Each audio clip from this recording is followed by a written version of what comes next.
दोस्तों, आप जो इंटरनेट हर दिन इस्तेमाल करते हो और सोचते हो कि एक क्लिक पर मैं सब कुछ देख सकता हूँ, तो आप बहुत बड़ी गलतफहमी में हैं, क्योंकि आप जो इंटरनेट यूज करते हो वो सिर्फ 5% सरफेस लेवल का इंटरनेट है। इसके नीचे बहुत गहरे में एक ऐसी दुनिया है जहाँ कोई गूगल नहीं, कोई ट्रैकिंग नहीं, किसी की कोई नजर नहीं, सिर्फ अंधेरा ही अंधेरा, और उस अंधेरे का नाम है डार्क वेब। आज इस वीडियो में मैं डार्क वेब के वो राज खोलने जा रहा हूँ जिसको मीडिया एक हॉरर स्टोरी की तरह पेश करता है। वास्तव में ये उस हॉरर से कहीं ज्यादा कॉम्प्लिकेटेड और खतरनाक है, लेकिन मैं आपके लिए इस कॉम्प्लिकेटेड टॉपिक को बहुत ही आसान तरीके से समझाने की कोशिश करूंगा, जिससे डार्क वेब को लेकर आपके सभी डाउट्स आज खत्म हो जाएंगे। क्योंकि डार्क वेब को लेकर बहुत से सवाल दिमाग में चलते हैं कि क्या डार्क वेब सच में सिर्फ क्रिमिनल्स का अड्डा है? क्या वहाँ पर सिर्फ इलीगल एक्टिविटीज ही होती हैं? क्या वहाँ कोई भी जा सकता है? और सबसे बड़ा सवाल, क्या वो सच में इतना छोटा है जितना लगता है? दोस्तों, आज मैं कोई अफवाह नहीं, कोई फिल्मी कहानी नहीं, सिर्फ सच्चाई बताने वाला हूँ। तो तैयार हो जाइए, क्योंकि ये सफर अंधेरे में होगा। वास्तव में इंटरनेट के 3 लेयर होते हैं। सबसे ऊपर सरफेस वेब, ये वो इंटरनेट है जो हम रोज इस्तेमाल करते हैं। गूगल, यूट्यूब, इंस्टाग्राम, विकिपीडिया, ये सिर्फ 4 to 5% है पूरे इंटरनेट का। यहाँ सब कुछ इंडेक्स्ड है, सर्च इंजन है जिससे आप एक क्लिक पर कुछ भी देख सकते हो। इसके नीचे होता है डीप वेब, जो कि इंटरनेट का 90 to 96% हिस्सा है, जिसमें bank account, email, private database, medical history, government file सब कुछ मेंटेन होता है। ये लीगल नहीं है, बस छिपा हुआ है।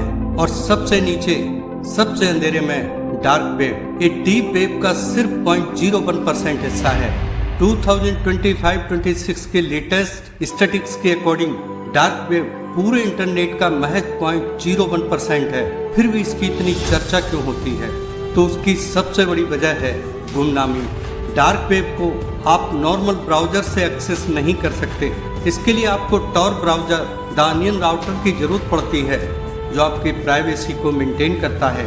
1990 में यूएस नेवी ने इसे बनाया था ताकि उनके जासूस सुरक्षित तरीके से कम्युनिकेट कर सकें, लेकिन आज ये पब्लिकली अवेलेबल है। टॉर ब्राउजर आपको लेयर बाई लेयर अनियन की तरह छुपाता है। आपका आईपी एड्रेस छिप जाता है, आपकी लोकेशंस छिप जाती है, और साइट्स का नाम डॉट अनियन में खत्म होता है। फेसबुक, न्यूयॉर्क टाइम्स सभी के अपने डार्क वर्जन हैं। डार्क वेब की गुमनामी एक दुधारी तलवार की तरह है। अब आते हैं असली कहानी पर। डार्क वेब की हिस्ट्री। साल 2011 में एक शख्स जिसका ऑनलाइन नाम ड्रीड पायरेट रॉबर्ट्स था और उसका रियल नेम रोज ओल्ब्रिज था, उसने सिल्क रोड नाम से डार्क वेब का पहला डिजिटल ब्लैक मार्केट बनाया, जहां पर आप कुछ भी खरीद सकते थे। Drugs, weapons, stolen credit cards, fake passports, और इन सब का पेमेंट बिटकॉइन में होता था।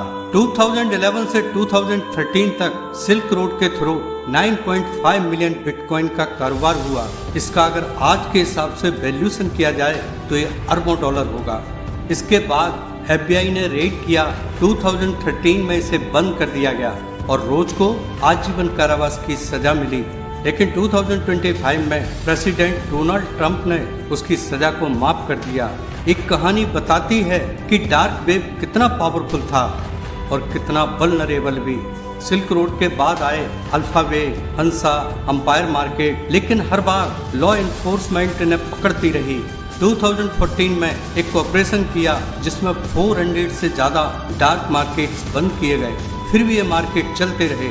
और अगर अभी की बात करें, 2026 में एक्टिव डार्क वेब मार्केट्स की संख्या 30,000 के आसपास पहुंच गई है। डार्क वेब का रियलिटी चेक करने पर पता चलता है कि 60% वेबसाइट इलीगल एक्टिविटीज से जुड़ी हुई हैं। चोरी किए हुए डेटा का सबसे बड़ा बाजार डार्क वेब पर अवेलेबल है। 2025 में डार्क वेब पर 60% से ज्यादा जो एक्टिविटी हुई है वो stolen credential, credit card, personal data के ट्रेडिंग की थी। ड्रग्स मार्केट अभी भी सैकड़ों मिलियन डॉलर का कारोबार डार्क वेब के थ्रू करते हैं।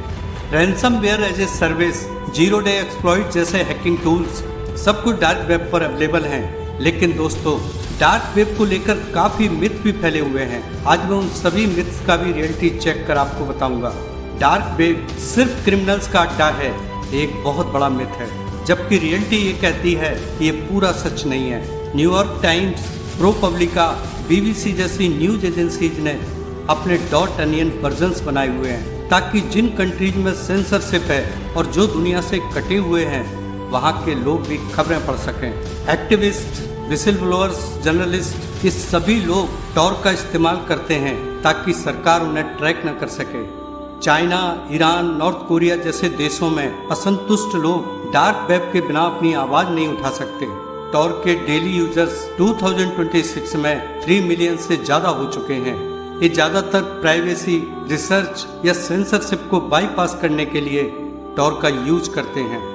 एक मिथ ये भी है कि डार्क वेब बहुत बड़ा है, इंटरनेट का लगभग 90%, जबकि रियलिटी कहती है नहीं। एक्चुअली में ये कंफ्यूजन डीप वेब से होता है। लोग डीप वेब को ही डार्क वेब समझ लेते हैं, जबकि डार्क वेब सिर्फ 0.01% है।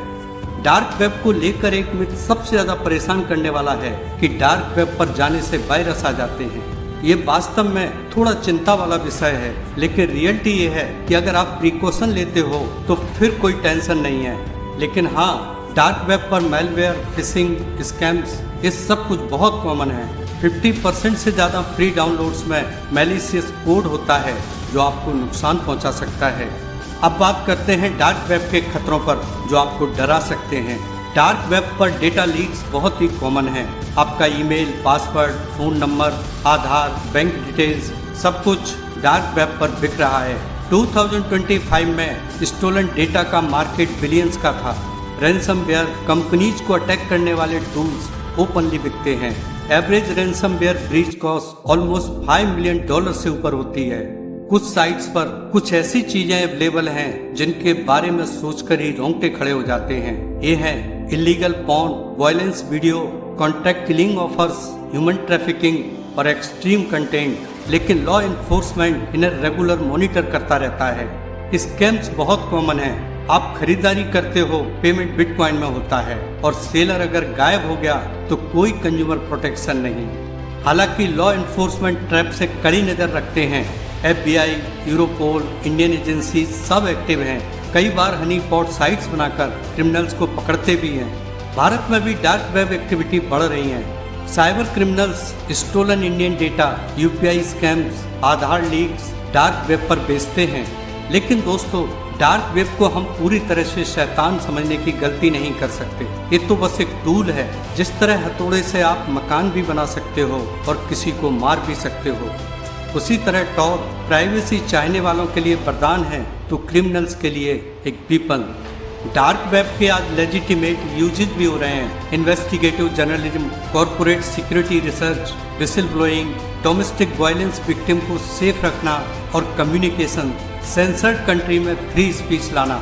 2026 में dark web intelligence market $2.9 billion तक पहुंचने वाला है, क्योंकि कंपनीज अपना डेटा मॉनिटर करना चाहती हैं।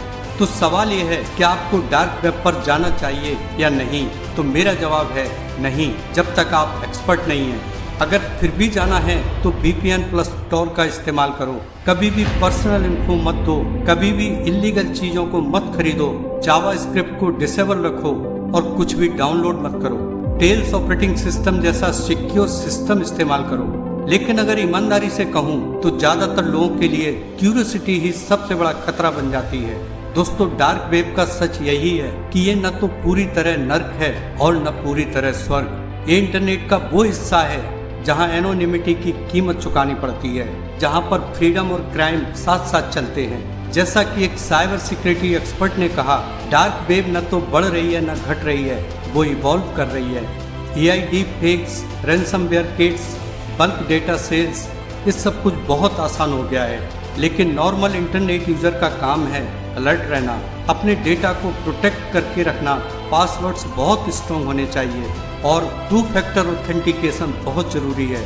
साथ ही साथ डार्क वेब मॉनिटरिंग सर्विस इस्तेमाल करना चाहिए। तो अगली बार जब कोई आपको डार्क वेब की स्टोरी सुनाए तो याद रखना, सच ब्लैक और वाइट नहीं होता, ये हमेशा ग्रे एरिया में होता है। अगर आपको वीडियो पसंद आया तो लाइक, शेयर, सब्सक्राइब जरूर करना। कमेंट्स में जरूर बताइए कि आप कभी डार्क वेब पर गए हैं। हालांकि मैं रिकमेंड नहीं करता।